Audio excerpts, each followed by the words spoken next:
ન્યૂઝમાં આપનું સ્વાગત છે।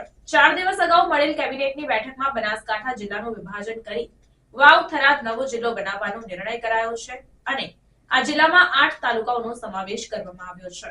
ત્યારે જિલ્લા વિભાજનને લઈને દિયોદર ખાતે જંગી સભા યોજાઈ અને હાઈકોર્ટમાં પણ આપણે જવાનું છે। હાઈકોર્ટમાં પણ આપણું સુર ન માનવામાં આપણે આવે તો આપણે સુપ્રીમ કોર્ટમાં પણ લડવું છે। એના માટે અમારી બધી જ તૈયારી છે। આપ વેપારી છો, જયંતિભાઈ જેવા, દર્શનભાઈ જેવા થોડાક વરિષ્ઠ આગેવાનો છે, થોડોક નાના કોથળો પણ ખોલજો।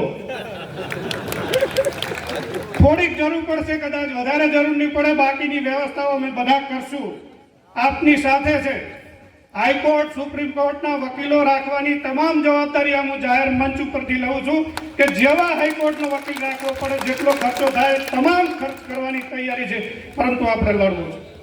આપણને અન્યાય થયો છે, જે કોઈ વિષય થયો હોય, જે નિર્ણય થયો હોય, માન્ય ધારાસભ્યશ્રીએ પણ પ્રયત્ન કર્યા છે। હું જે આજે મંચ ઉપરથી કોઈ કોંગ્રેસ ભાજપ નથી કરવા માંગતો, આજે ભાજપના પણ આગેવાનો આપણા સમર્થનમાં છે, કોંગ્રેસના આગેવાનો છે, જાહેર જનતા છે, સ્વૈચ્છિક સંસ્થાઓ છે। ત્યારે દિયોદરને અન્યાય થાય એ નહીં ચલી લેવાય।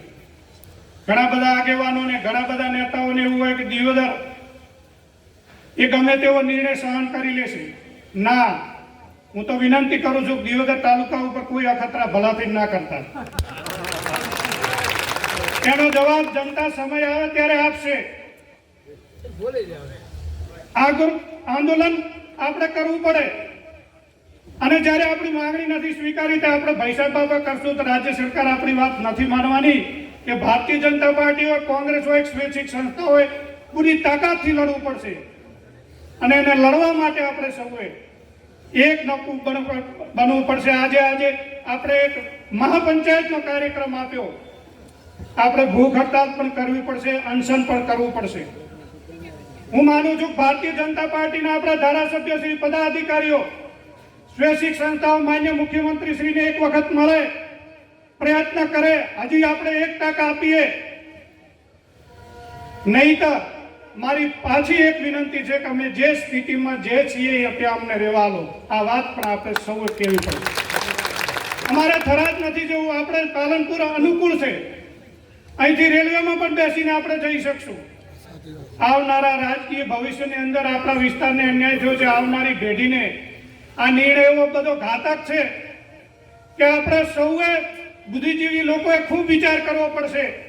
આમાં બહુ મોટું રાજકારણ રમાઈ છે। ત્યારે આવો આપણે સૌ જ્ઞાતિ, જાતિ, પક્ષ, પાત ભૂલીને એક મંચ ઉપર આવીએ। અમારે આમાં કોઈ જસ લેવો નથી। સ્વૈચ્છિક સંસ્થાઓમાં દર્શનભાઈ, જયંતિભાઈ, બિન રાજકીય આગેવાનો આગળ આવે, બિન રાજકીય સંસ્થાના લોકો આનું નેતૃત્વ કરે। અમે પડદા પાછળ જે આપ સહકાર માંગશો એ સહકાર અને સાથ આપવા તૈયાર છીએ। મહેરબાની કરીને જવા વિનંતી। બાપુ સાહેબ આ બાજુ આવતા, પત્રકાર મિત્રો નીચે આવતો, નીચે આવતો, પડી જાય આપણે ભાગી જાય। અમારો વગર જિલ્લાનો આજે મહાપડાવ થયો। મહાપડાવ પછી હવે આવતીકાલથી અનશનના કાર્યક્રમો ચાલુ થશે અને અમે નામદાર હાઈકોર્ટમાં પણ દરવાજા ખખડાવશું। જે અમારી વાત છે એ આજે પ્રજાએ પોતાની વાત રજૂ કરી છે। કાગળ મેં આપ્યું હતું, મુખ્યમંત્રીને લખેલું, પત્રની ઝેરોક્ષ કરાવવાની છે, પત્રકારો પાસે હતું। જે વિરોધ નોંધાવ્યો છે એ જ આપ જોઈ શકો છો। પ્રજા શું ઈચ્છી રહી છે, પ્રજા ઓગળ જિલ્લો ઈચ્છી રહી છે।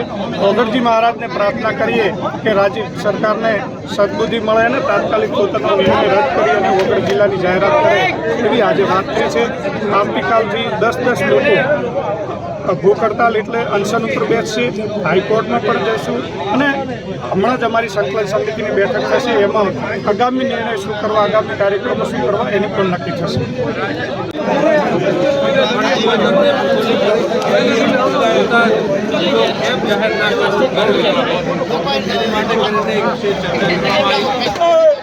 જ્યારે તમામ સુવિધાઓ ઉપલબ્ધ હોય સરકારી કચેરીઓ ઉપલબ્ધ હોય જીઆઈડીસીથી લઈ રેફરલ હોસ્પિટલથી લઈ અન્ય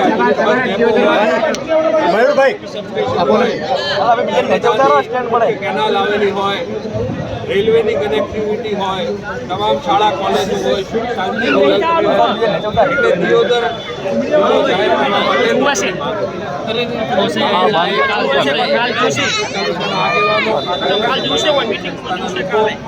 આજે સમર્થન આપવા આવ્યા હતા તાલુકા તાલુકાના આગેવાનો બી આવ્યા હતા. તમામની એવી માંગ હતી કે થરાદ ભલે જિલ્લો જાહેર થયો હોય પણ જો દિયોદર જિલ્લો જાહેર થયો હોય તો કાંકરેજને બી કોઈ તકલીફ નથી. બાબર હોય, લાકડી હોય, દિયોદર હોય. ધાનેરાના માવજીભાઈ ધારાસભ્યશ્રીએ બી ગઈકાલે એમના પ્રવચનમાં વાત કરી હતી કે દિયોદર વગર જિલ્લો જાહેર થવાનો હતો અને વર્ષોથી માંગણી હતી.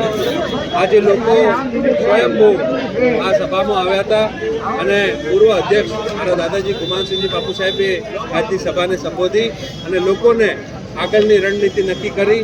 તમામ સરપંચશ્રીઓ, તમામ તાલુકાના ચૂંટાયેલ પ્રતિનિધિત્વ કરનાર વ્યક્તિઓ, આગેવાનો દરખાસ્ત કરીને ધારાસભ્યશ્રીને સાથે રાખીને આગવું આયોજન ભવિષ્યમાં આપણે સૌ ભેગા મળી અને ગાંધીનગર સુધી આપણી વાત પહોંચાડી એની વાતની આયોજન.